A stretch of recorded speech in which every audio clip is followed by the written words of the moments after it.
होवी आपनु गर्ज तक कमलिया तू आपनु कोई मतलब होवे ना हर गल मनवा नू लैंदा मजबूर दा शुगल शरीका विच ओ मेरा यार बना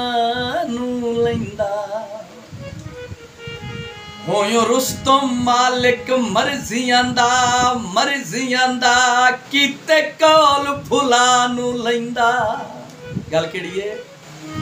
तैनू सजण कुरान भी कुछ नहीं आता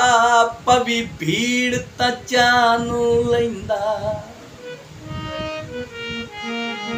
असा लोग जनाब नू चाई बत्ते आए तेरा इतना शान न होंदा